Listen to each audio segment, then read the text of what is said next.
I want you to look at something right now. Think of some major goal you want, or maybe it's one you're already working on and you have experienced a lot of setbacks, a lot of defeats. You've experienced a lot of disappointment. Maybe you've already given up. And maybe you just need a little fire, a little encouragement to get back in the game again. Here's what I want you to look at. There are winners, and there are losers, and there are people who have not discovered how to win. And all they need is some coaching.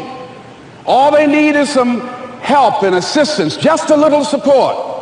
All they need is some insight or a different strategy, a plan of action to make some adjustments that will open up the key to a whole new future for them, that will give them access to the unlimited power that they have within themselves. That's all that they need.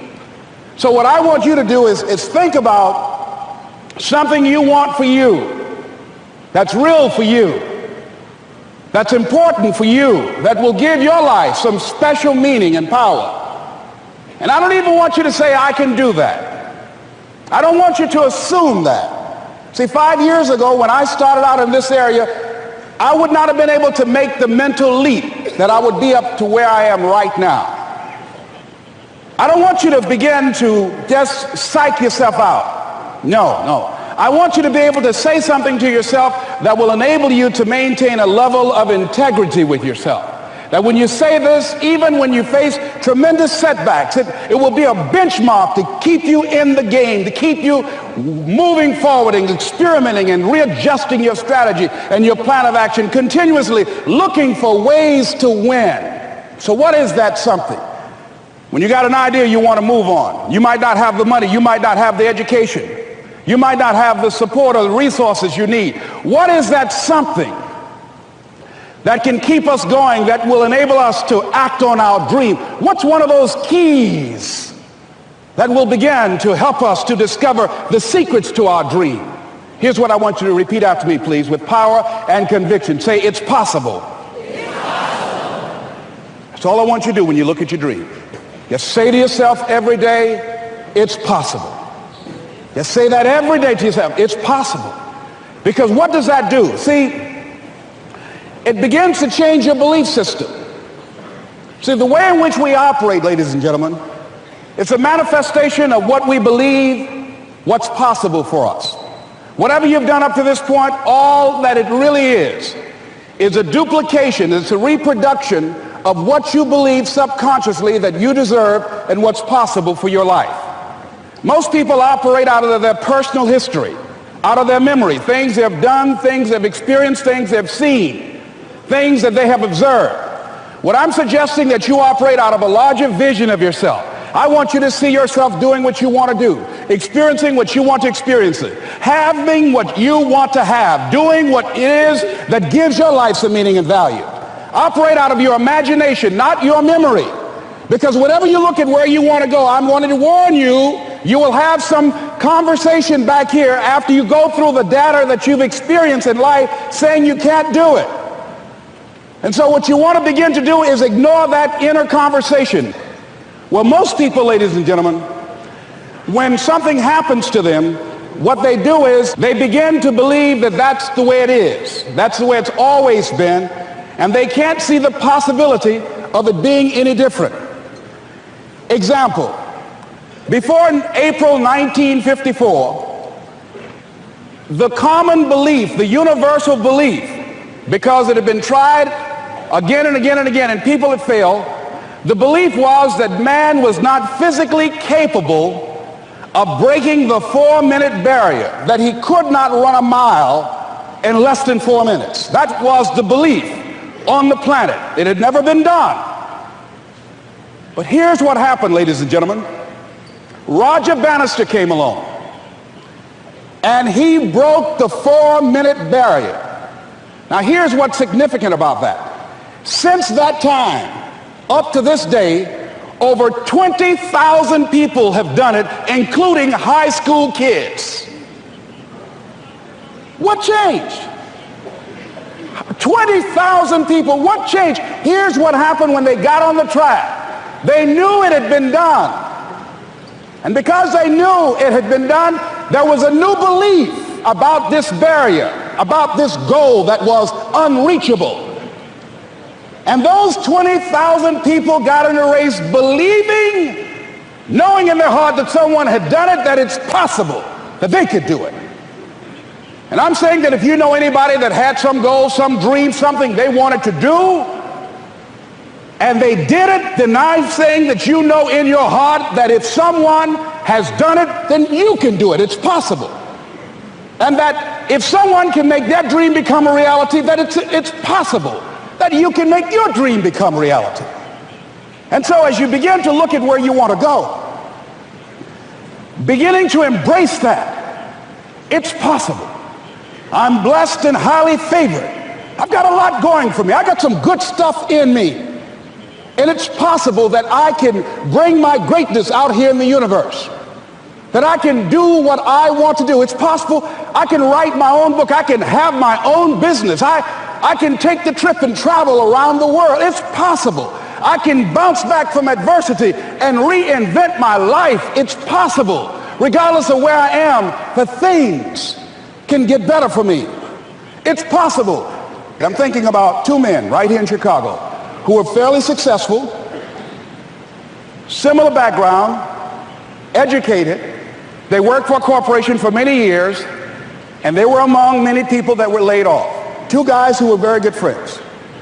One went out looking for a job for several weeks along with the other one, and they faced disappointment and rejection again and again and again. They couldn't find any work, which is the story of many people across this country. One guy stopped. He became discouraged. He stopped going. He stayed home looking at television, became very argumentative and toxic with his wife, drinking beer, getting on the phone, talking to his other negative, unemployed friends. And he just gave up. The other guy kept looking for a job everywhere he could go. Every time he could get an opportunity, kept asking people, networking, checking the newspapers every day. Kept going everywhere he could, trying to find a job. You have too much education. You're overqualified. You won't be here long enough. He kept going. He kept going. He went to a place and said, look here, I tell you what, if you can't hire me, and I know you can use my talents, abilities, and skills, I don't want to sit home and do nothing. Just let me do some volunteer work. You don't have to give me anything, all right? I just want to work. I want to be busy. Guy said, okay, it's on you now, but don't expect me to give you anything. It's okay. This guy came in and worked. He was the first one there. The last one to leave was the best employee there. About 4 weeks later, one of the top managers quit. They were looking for a replacement. Guess who they selected? This other guy. This guy who was volunteering his time. He got the job. What was the difference between the two men? Eyesight and mindsight. Eyesight is judging on what you see. Judging according to appearances. But mindsight is how you interpret what you see. One guy said, it's not possible. It's over. I'm finished. I can't do it. I can't make it. He surrendered. I've faced rejection again and again. I'm not going anymore. There are no jobs out there. But this other guy, he felt that in spite of the no's and rejections, in spite of how bad the economy is, in spite of what the newspapers are saying, that it's possible that somebody somewhere will give me a job. He just kept going, thinking it was possible. And guess what, ladies and gentlemen? That's what we have to do with our dreams. Because things happen to you in life that you can never, ever anticipate. And many times when those things happen, you want to give up. I remember when I was in broadcasting, when I was a disc jockey, I became very controversial, not only being a disc jockey, but I felt that radio was something that you not only entertain people with, but you also empower them, you educate them. And I got fired. I didn't just leave, they fired me. That was a shock. I said, wait a minute. They took my microphone. I thought that was who I was. No, ladies and gentlemen, it wasn't. I had to do something else. And I didn't know what else I could do. See, here's what I'm looking at. what are the uses for your life right now that you haven't even reached for yet? See, I believe that when you don't have enough encouragement to act on your dreams or ideas, or you're not enlightened enough, that life will act on you. See, life had moved on me and said, Les Brown, you have outgrown this. It's time for you to do something else. Well, I wasn't enlightened enough. I organized some disc jockeys and got my job back. So they had to fire me again. I got fired twice. Here's what I did. I had to think of something else. And so a guy suggested to me, he said, Les, why don't you run for office? I said, man, I've never run for office. I've never known anything about how to operate in the political arena. I've encouraged people to register to vote and get out to vote, but I don't know anything about politics. He said, neither do the people who run for office all the time.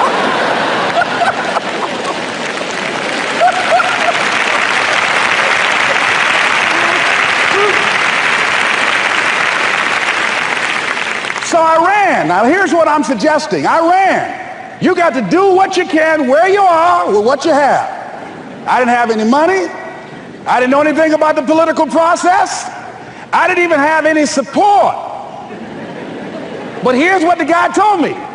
It's possible you could win. That's all I had. I was running against an endorsed candidate. He was an incumbent. He had the newspaper support, all of the leadership in the community, and I was challenging this guy.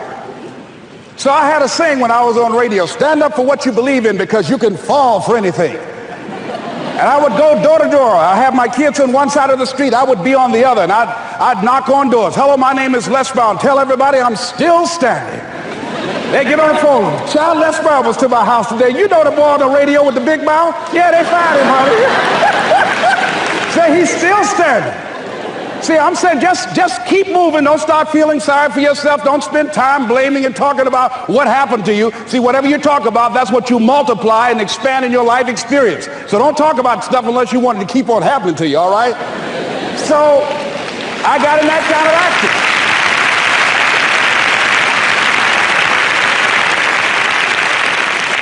As I continue to do that, had my children with me, were going door to door, didn't have enough money. Eventually, we got close to the election and something happened that really surprised me. Guys who I thought were going to either support me or stay out of it, various powerful community leaders, they became involved in it and they endorsed my opponent. I felt devastated. Now that's going to happen to you when you're working on your dream. Things are going to happen that's going to catch you on the blind side. That was shocking to me. They didn't have to do that. All they had to do was just stay out of it. But here they go, come up in there messing with me. Now that's going to happen. There's some people who believe it's their personal business to stop you from living your dream, all right?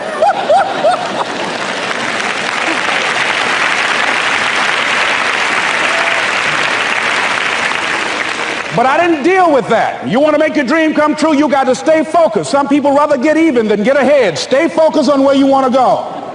I just kept on doing what I was supposed to do. And so I was driving to the radio station. My opponent had over $20,000.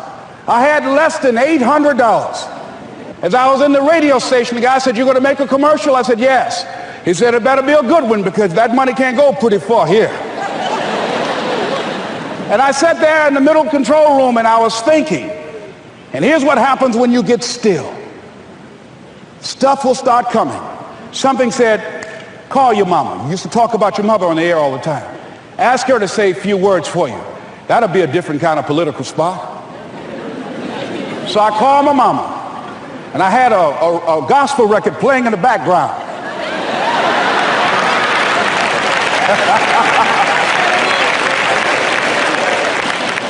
And then I had my mother say, "Hello, this is Mrs. Mamie Brown.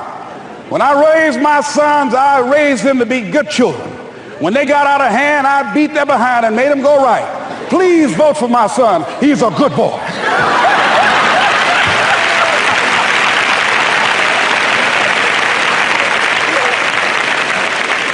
Usually in the state representative race, maybe 3,000 or 4,000 people will come out to vote in a primary. In that primary race, over 27,000 people came out and voted and said, "I'm voting for Les Brown because his mama said he's a good boy." I won, ladies and gentlemen. I won.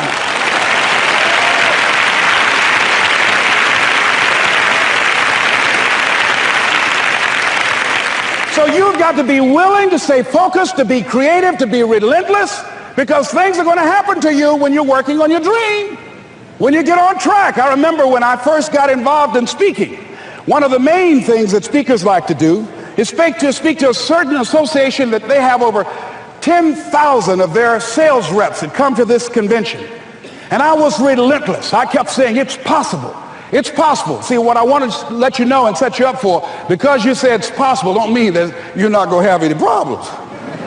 That Murphy's Law ain't going to come and slap you side the head. Oh, Murphy going to come visit you. He's waiting for some of y'all out in the parking lot. Oh, you say it's possible. Okay, it's possible. You better get up.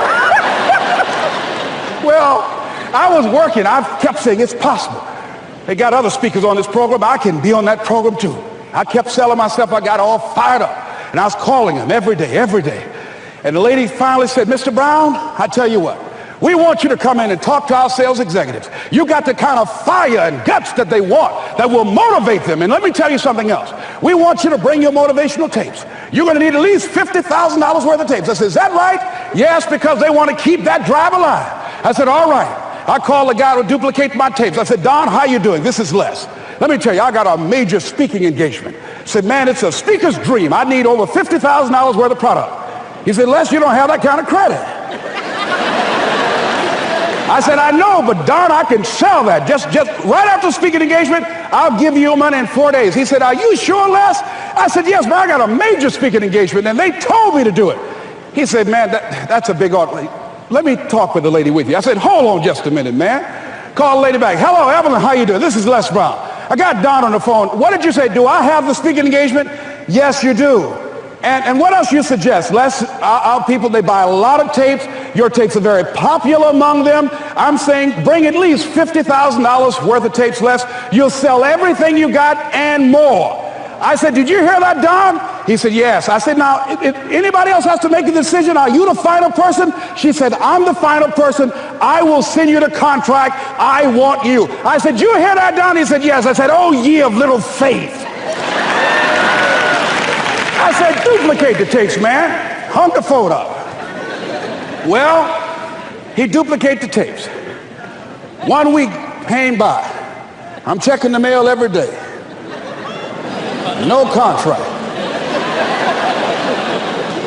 I said, come on, Murphy, don't start nothing, man. Come on. Come on, man, give me a break. Come on, you know, this ain't fair. Come on, man. Give your boy a break. Come on. I talked to myself, you know. I didn't want to call him right now. 2 weeks passed by. Murphy said, don't you think you ought to call him? I said, okay. I called. I said, hello, this is Les Brown calling. How you doing, Les? I said, fine. I said, Evelyn hasn't sent my contract out yet. Any additional information you need? So, Les, you haven't heard? I said, no. I said, Evelyn died. I said, she died? I said, did she say anything about me?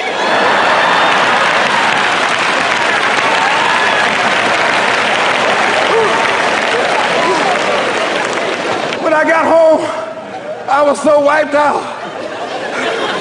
And Murphy was in the house waiting on me. Murphy said, is it possible you want to listen to some of your tapes?